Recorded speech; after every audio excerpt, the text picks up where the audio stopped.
नमस्कार। आज हम किसी सामान्य खबर की बात नहीं कर रहे। आज हम उस गूंज की बात कर रहे हैं जो भारत की सड़कों से उठकर सत्ता के सर्वोच्च गलियारों तक पहुंची है। यह गूंज है उन करोड़ों बुजुर्गों की, उन ईपीएस 95 पेंशन धारकों की, जिन्होंने हाल ही में एक 3 दिवसीय राष्ट्रव्यापी आंदोलन के माध्यम से अपनी दशकों की पीड़ा, अपने अंतहीन इंतजार और अपने हक की लड़ाई का शंखनाद किया है। यह कहानी सिर्फ पैसों की नहीं है, यह आत्मसम्मान की है। यह कहानी उन चेहरों की है जिन पर उम्र की लकीरें तो हैं, लेकिन आंखों में संघर्ष की आग आज भी जिंदा है। तो सबसे बड़ा सवाल जो आज हर किसी के जहन में है, क्या इन 3 दिनों की मेहनत रंग लाई? क्या अलग अलग राज्यों में निकली रैलियां, जिलाधिकारियों को सौंपे गए झापन और लाखों पेंशन भोगियों का सड़कों पर उतरना सफल हुआ? या यह भी महज एक और प्रदर्शन बनकर इतिहास के पन्नों में दर्ज हो जाएगा? आज हम इसी की परत दर परत पड़ताल करेंगे। हम आपको बताएंगे कि आंदोलन के महानायक कमांडर अशोक रावत जी का क्या कहना है। हम उस बंद कमरे में हुई बैठक की कहानी भी सुनाएंगे जहां श्रम मंत्री और पेंशनभोगी नेताओं के बीच 1 घंटे तक चर्चा हुई।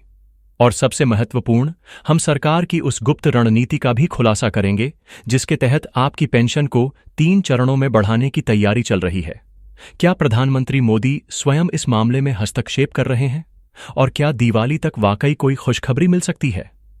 इन तमाम सवालों के जवाब और जमीनी हकीकत का पूरा विश्लेषण सिर्फ यहीं पर। आइए सबसे पहले बात करते हैं आंदोलन के परिणाम की। क्या यह सफल रहा?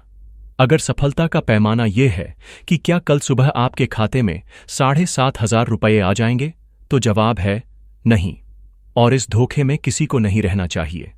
लेकिन अगर सफलता का पैमाना यह है कि क्या आपकी आवाज, आपकी पीड़ा और आपकी शक्ति को सरकार ने पहचाना है, तो इसका जवाब है हां, 100% हां। यह आंदोलन उस शांत पड़े पानी में फेंके गए उस भारी पत्थर की तरह है जिसने एक ऐसी लहर पैदा की है जो अब दिल्ली के मंत्रालयों के दरवाजों से टकरा रही है। यह सफलता है लाखों लोगों को एक मंच पर लाने की। यह सफलता है उस चुप्पी को तोड़ने की जिसे मुख्यधारा की मीडिया ने ओढ़ रखा था। और यह सफलता है सरकार को बातचीत की मेज पर आने के लिए विवश करने की। इस सफलता के सबसे बड़े सूत्रधार कमांडर अशोक रावत जी ने देश भर के पेंशन भोगियों को एक स्पष्ट और दृढ़ संदेश दिया है। उन्होंने कहा है कि विश्वास रखें, यकीन रखें, आपका काम हो रहा है। उन्होंने उन लोगों को भी जवाब दिया जो सूचना के अधिकार यानी आरटीआई के माध्यम से जवाब खोजने की कोशिश कर रहे हैं। कमांडर रावत ने साफ कहा कि आरटीआई लगाना और लोकसभा में सवाल पूछना, इन सब का जवाब एक ही पहले से तैयार की गई स्क्रिप्ट से मिलता है। ईपीएफओ और मंत्रालय के पास पके पकाए जवाब हैं। यह आंदोलन उन पके पकाए जवाबों को बदलने के लिए है। यह आंदोलन उस सिस्टम को बदलने के लिए है जो आपकी पीड़ा को महज एक फाइल नंबर समझता है। और उन्होंने पूरे आत्मविश्वास के साथ यह ऐलान किया है कि यह सिस्टम बदलेगा और हम जरूर जीतेंगे। यह सिर्फ शब्द नहीं है, यह उस व्यक्ति का विश्वास है जो इस लड़ाई को जमीनी स्तर पर जी रहा है। अब आपको उस बैठक के अंदर ले चलते हैं जिस पर सबकी निगाहें टिकी थीं। कमांडर अशोक रावत जी के नेतृत्व में पेंशन भोगी प्रतिनिधियों ने दिल्ली में माननीय श्रम मंत्री श्री मनसुख मांडविया जी से मुलाकात की। यह कोई 5 मिनट की औपचारिक मुलाकात नहीं थी, बल्कि पूरे 1 घंटे तक हर पहलू पर गंभीर चर्चा हुई। उस बैठक से जो खबर निकलकर आई है वह उम्मीद की एक नई किरण जगाती है। श्रम मंत्री जी ने स्पष्ट रूप से कहा कि उनकी तरफ से पेंशन में जितनी अधिकतम बढ़ोतरी की सिफारिश हो सकती थी उसकी रिपोर्ट तैयार है। उन्होंने साल 2014 का उदाहरण दिया, जब पहली बार न्यूनतम पेंशन को 1,000 रुपये किया गया था। उन्होंने स्वीकार किया कि अब 10 साल से ज्यादा का वक्त बीत चुका है और यह पेंशन बढ़ाने का सही समय है। लेकिन सबसे चौंकाने वाली और सबसे बड़ी बात जो श्रम मंत्री ने कही, उसने इस पूरे आंदोलन को एक नई दिशा दे दी है। उन्होंने कहा कि प्रधानमंत्री श्री नरेंद्र मोदी जी स्वयं समस्त ईपीएस 95 पेंशन कर्मचारियों से मिलना चाह रहे हैं। उन्होंने यह भी आश्वासन दिया कि यह पूरा मामला प्रधानमंत्री जी के संज्ञान में है और सरकार इस पर गंभीरता से विचार कर रही है। यह एक बहुत बड़ा बयान है। इसका मतलब है कि अब यह मामला सिर्फ श्रम मंत्रालय या वित्त मंत्रालय तक सीमित नहीं रहा, यह अब सीधे प्रधानमंत्री कार्यालय की निगरानी में है। जब देश के प्रधानमंत्री स्वयं किसी मुद्दे पर रुचि दिखाते हैं तो नौकरशाही की रफ्तार और फैसले लेने की प्रक्रिया में जमीन आसमान का अंतर आ जाता है। यह इस 3 दिवसीय आंदोलन की सबसे बड़ी रणनीतिक जीत है।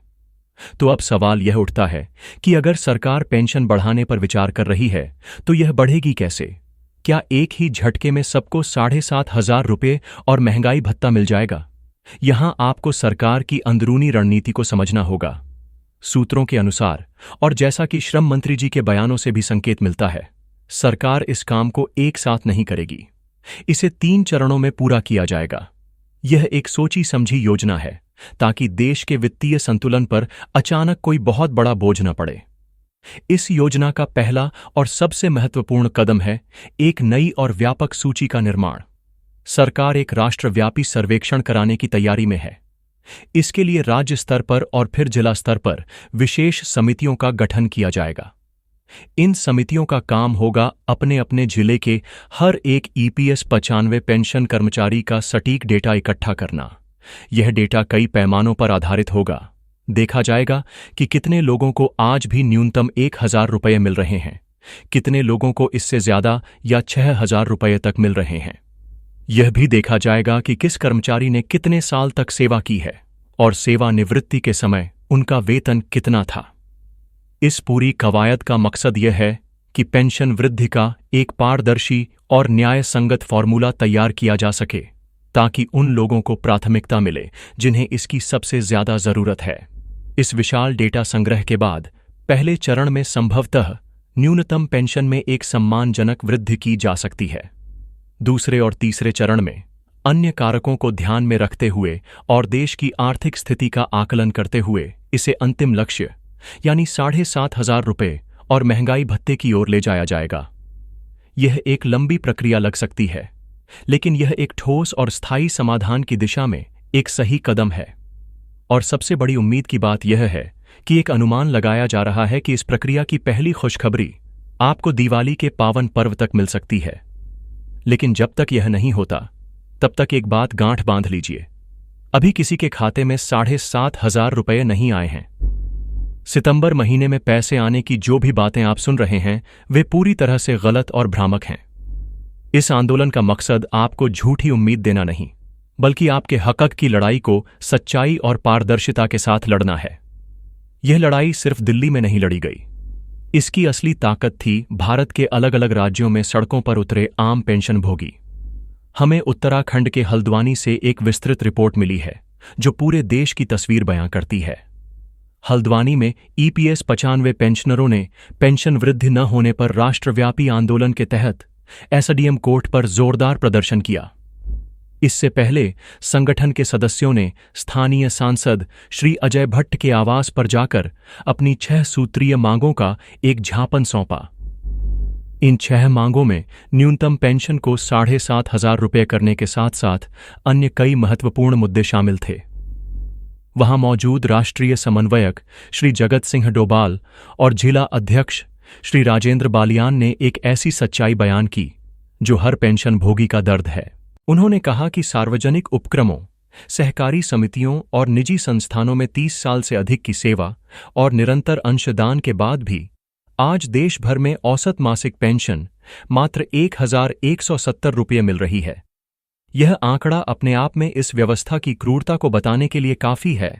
हल्द्वानी में प्रदर्शन करते इन बुजुर्गों की तस्वीरें और अपनी मांगों को लेकर उनकी दृढ़ता यह साबित करती है कि यह लड़ाई अब रुकने वाली नहीं है।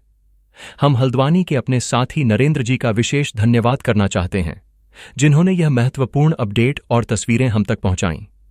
यह इस बात का सबूत है कि जब मुख्यधारा की मीडिया आपकी आवाज को अनसुना कर देती है, तो आप खुद एक दूसरे की आवाज बन सकते हैं।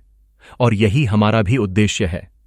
यह चैनल सिर्फ एक न्यूज चैनल नहीं है, यह आपका अपना मंच है। हम कमांडर साहब के साथ सीधे संपर्क में हैं। इस आंदोलन में जमीनी स्तर पर आपके साथ रहे हैं और हमारा एकमात्र मकसद आप सभी लाखों पेंशन कर्मचारियों को एक साथ जोड़ना है। आज सबसे बड़ी आवश्यकता संगठित होने की है। आप में से जो लोग रैलियों में नहीं पहुंच पाए, कोई बात नहीं, लेकिन आप घर बैठे बैठे इस चैनल को सब्सक्राइब करके और इस वीडियो को हर एक पेंशनभोगी तक पहुंचाकर इस आंदोलन को अपनी ताकत दे सकते हैं।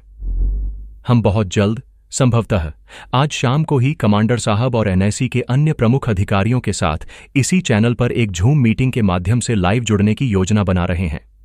उस लाइव सत्र में कमांडर साहब स्वयं आपके हर सवाल का जवाब देंगे और आगे की रणनीति पर विस्तार से चर्चा करेंगे। इसलिए चैनल को अब भी सब्सक्राइब कर लें और घंटी का बटन दबा दें ताकि आप उस महत्वपूर्ण संवाद का हिस्सा बन सकें। अंत में मैं बस इतना कहना चाहता हूं कि यह एक निर्णायक मोड़ है। 3 दिनों के आंदोलन ने अपनी सफलता का परचम लहरा दिया है। गेंद अब सरकार के पाले में है।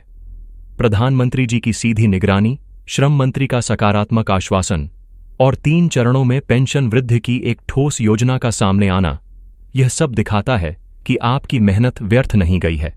लेकिन लड़ाई अभी खत्म नहीं हुई है।